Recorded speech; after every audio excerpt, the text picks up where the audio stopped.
Hey guys, good morning. This is gonna be my Thursday, October 18th morning video. It's actually about 2 o'clock in the morning here on the West Coast.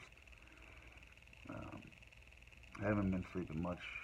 Part of that is thanks to my neighbors, but really part of it this has been the last few nights for me. Many times in this journey, I told you guys that I don't sleep a whole lot. There's a bright light behind me. Um, but yeah, on the journey, I was able to get some good nights of sleep in people's homes and things like that. And to sleep, your mind has to be at rest. And I know my mind is going just 120 miles an hour right now, which apparently, ironically, is the speed limit on Route 66 in California, in the Fontana, not Fontana, that's down the road, in the Barstow to Victorville route. I think the speed limit might be 104, 105 miles an hour, because it seems like that's what every car driving by me did. Um, so I'm leaving this message because I don't know if I'm going to fall asleep, and if I do, when I'll get up, and I wanted to post it. I have to recognize happy birthday to Cindy, who has been following this journey since way back in Ohio. Tomorrow's her birthday. Happy birthday to you on behalf of the PTT family. Um, Something I do want to share with you guys I've talked about, but we're going to move forward with it. I just got to get to a computer. Um, you guys have heard me talk in the last few days about just I don't know, I'm not trying to celebrate it, but it's a touching story. Um, um, and just emotion has been overcoming me with a lot of things lately, but it was this young lady, Amanda Todd, who took her life after being bullied, and her mom, Carol, created this legacy foundation for her. Well, to those of you that don't remember, way back early in my journey, I met Scott and Kelly Rice and their daughter Emma, son Seth. And they shared a story with me about a family friend, a young lady named Rachel, who I believe was 12 years old at the time, was sitting on a tree swing at her grandmother's farm. The branch unexpectedly, and after researching, I had no reason to, was a completely healthy tree, broke, branch came down, hit her in the head. Poor young lady died instantly. What her parents did, in an effort to celebrate the beauty of her life and her personality, was to create this pay it forward card movement, essentially saying, hey, give it to somebody um, that is honoring her spirit, that is doing something positive. And when you do go to this Facebook page and share the story um, of that, and Kelly and Scott felt I was worthy of that, which was completely overwhelming and an honor. I've held on to that for about 11 weeks now. I don't know what that noise is. Sorry about that. And I spoke to Carol and told her I'd like to bestow that honor upon her if she'd accept it. I would love to do it in person and present her with the card, meet this woman, and go from there. But it looks highly unlikely that's a possibility. She lives up in Canada, I believe in British Columbia. I live in Pennsylvania, but I'm going to be over that way in Santa Monica here in the next week. Um, so I wanted to share that with you. I'm sorry I'm not more upbeat about it. Like I said, it's about 2 o'clock in the morning, and my mind is all over the place. One of the reasons it's all over the place is I watched a program on HBO called The Sentence, and it was a documentary about this young lady's brother. And I'm not here to say right or wrong. I'm just here to kind of bring attention to things, and I wouldn't have known it had HBO not televised this. But the story basically is this young lady, mother of three beautiful young girls, with her husband.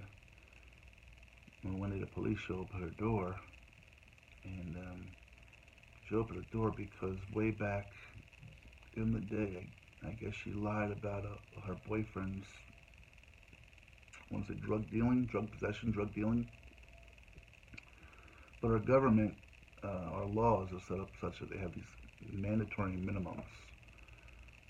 So this woman who had three beautiful children and a husband and a relatively happy life got arrested and sentenced to a mandatory minimum of 15 years in jail. And it was touching. Certainly that seems a little bit extreme. Maybe it doesn't. I don't know. Again, I'm not here to write the laws. It seems like, you know, I'm going to be away from my kids for 15 weeks and I feel like I've been away forever. And it was sort of by choice that I did it. And this one was taken from our kids. And um, because, 6 years earlier she had lied to the police, which a lesson to you all, don't lie to the police. Um, but it's hard to imagine a mandatory 15-year sentence. So HBO has something called The Sentence.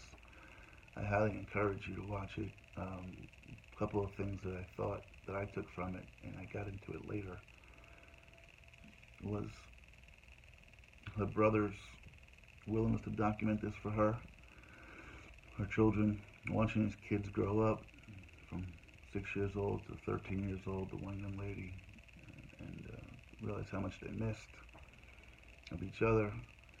One of the things that really touched me, though, was that I'm about recognizing and appreciating. And one of the things she said when she found out she was finally granted clemency, spoiler alert, she was granted clemency after like 9 years. But she's calling the family to tell them, and her ex is there as part of the family. I think he's moved on in terms of a romantic relationship, um, but she thanks him for what he did because the girls are terrific girls. And she said, look, I've been in here, and at no point did I have to worry about them being taken care of, that you an amazing dad. And then the family, her family, came and surrounded him and applauded him, and not applauded, but acknowledged him as well. So takes big people not to be a big person, not to be bitter. Not that he did anything wrong, and she should be bitter at him. But sometimes it's you want to look at yourself and look what I've had to suffer. And this guy was basically mom and dad to three kids for all those years. So at least she recognized him. I definitely encourage you all to see if you can take a look at the Sentence on HBO. Again, I'll call you to, if you haven't heard, please look at the Amanda Todd legacy. Take a look at her YouTube thing. I think it's vital for any person to watch, but certainly any parent and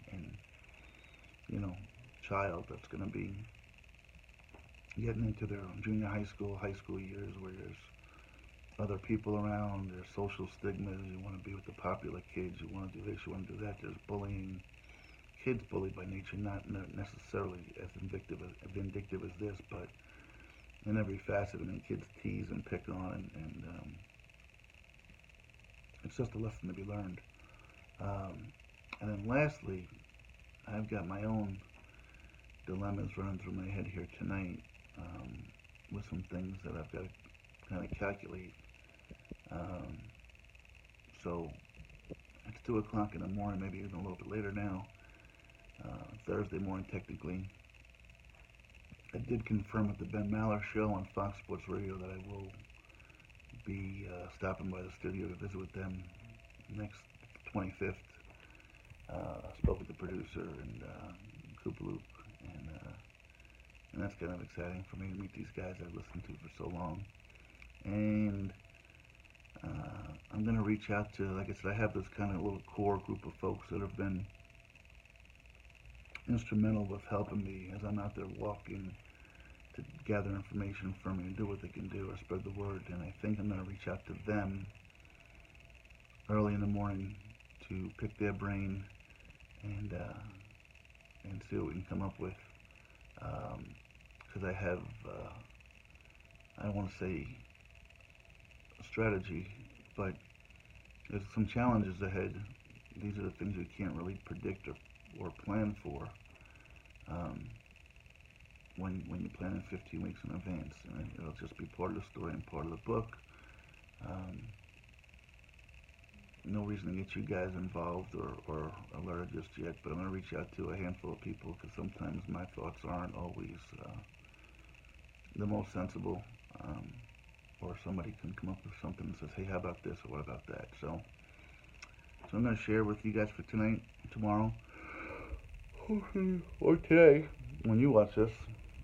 Heck, I guess it's already 5 or 6 a.m., 5 a.m. plus on the East Coast, so maybe this really is a morning video for you guys. So, again, I apologize that I'm a little bit mentally drained and not drained, I don't know, but scattered right now and busy. This is what happens to me. This is why I've slept 3 hours a night from the vast majority of my whole life. Mind's always racing. And now I've got reason for it to race as I try to wrap up this journey. The unknown of the people, the unknown of the big city. So anyway, I love you guys.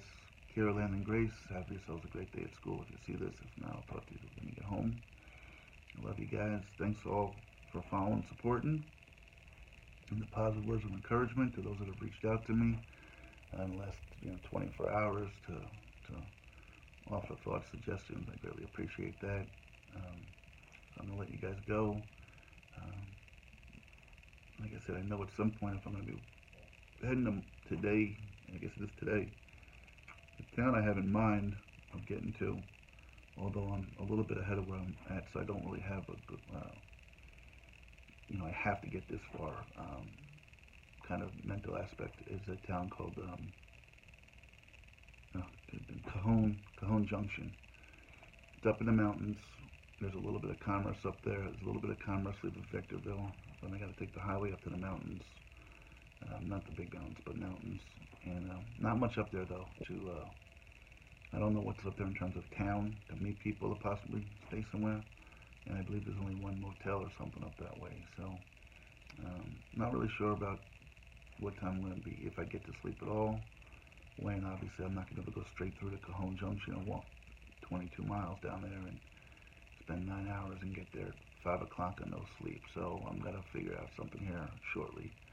Um, but just taking you for a ride on the journey with me through my mind and some of the little challenges. So love you guys. Thanks for following. I'll keep you updated. Hang tight, all right? But please celebrate the fact that I'm passing this. I've taken a picture and photo to Carol Todd, and I've asked her to at least print it up so she has that and I can mail it to her. But we are going to pass that along. And then, like I said, to get a moment to take a look at the sentence, even just Google it. I don't know if it's on. We can get a backstory about it at least and see some of the raw emotion in it on many different levels, and tears was pretty moving. So, all right, guys, I love you. Have a great night or morning. Great day. Great day. It's daytime. It's 5 a.m. East Coast. Bye bye.